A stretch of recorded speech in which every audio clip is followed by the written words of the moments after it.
শেখ হাসিনার পতনের পর গা-ঢাকা দিয়েছেন কুমিল্লা ৬ আসনের সাবেক সংসদ সদস্য বাহাউদ্দিন বাহার ও তার মেয়ে Comilla city corporation mayor Tahsin Bahar Suchona. তারা কোথায় আছেন জানেন না নেতাকর্মীরাও। কোটা আন্দোলনের মাঝামাঝি সময়ে কুমিল্লা ছাড়েন সাবেক সংসদ সদস্য বাহার।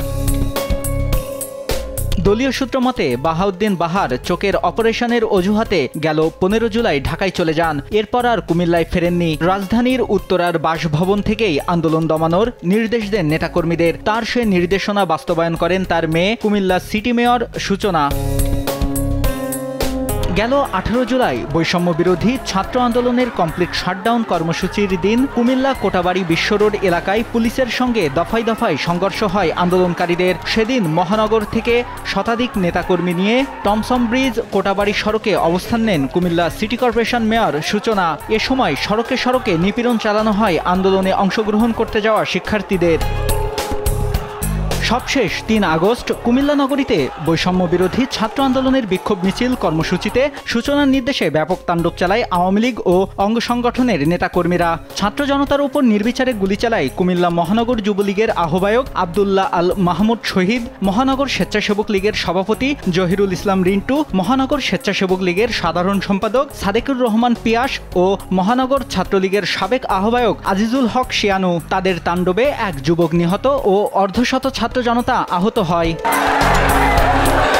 জানা গেছে শেখ হাসিনার পতনের দিনও মেয়র সূচনা কুমিল্লাতেই ছিলেন। তবে শেখ হাসিনার পতনের পরপরই মুন্সেফবাড়ি এলাকার তাদের বাসভবনটি পুড়িয়ে দেয় উত্তেজিত জনতা। পুড়িয়ে ফেলা হয় রামঘাটলার মহানগর আওয়ামী লীগের অফিস, এমনকি কুমিল্লা ক্লাবও। তবে কোথাও মেয়র সূচনাকে পাওয়া যায়নি।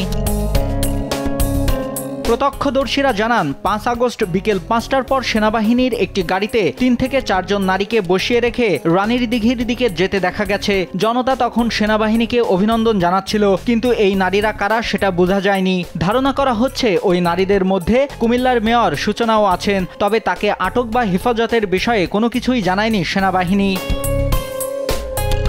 গেল ৯ মার্চ ছিল কুমিল্লা সিটি কর্পোরেশন কুসিকের মেয়র পদে উপনির্বাচন। সে নির্বাচনে জিতে ৪ বছরের জন্য কুমিল্লা নগরীর চাবি সূচনারই হয়। প্রথম নারী নগর কন্যা হিসেবেও করেন সূচনা। তবে নির্বাচনে মেয়েকে জেতাতে সংসদ সদস্য আকাম বাহাউদ্দিন বাহারের বাহারি কেরামতি দেখে নগরবাসী। ৯ মার্চ দিনভর সুকৌশলে ভোটের নাটাই নিজের হাতেই রাখেন বাহার। কেন্দ্র থেকে অন্য প্রার্থীর এজেন্ট বের করে দেওয়া, কেন্দ্রের সামনে কর্মী বাহিনীর জটলা, পথে পথে বাধা, বাড়ি বাড়ি গিয়ে হুমকি, ভীতি ছড়ানো সহ বাহারের নির্বাচনী প্রতাপের কাছে অসহায় আত্মসমর্পণ করেন ডক্টর তাহসিন বাহার সূচনার প্রতিদ্বন্দ্বী প্রার্থীরা।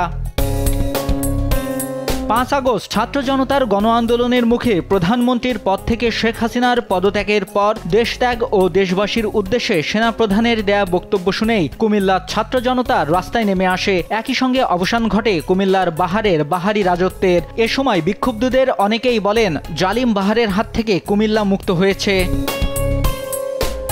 কুমিল্লার অভিভাবক হিসেবে পরিচয় দেওয়া বাহার একটা সময় শুধু রাজনৈতিক প্রতিপক্ষ নয়, নিজের দলের বিরোধীদেরও রাজনীতির মাঠে কোণঠাসা করে ফেলেন। স্থানীয়রা জানায়, গত কয়েক বছরে কুমিল্লা জুড়ে একক রাজত্ব চলেছে বাহাউদ্দিন বাহারের। কুমিল্লা সদরের এমপি হলেও পুরো জেলাতে যেন বাহারের কথাই ছিল শেষ কথা। জেলার ১১টি সংসদীয় আসনের বেশিরভাগ সংসদ সদস্য ছিলেন বাহারের বলয়ে।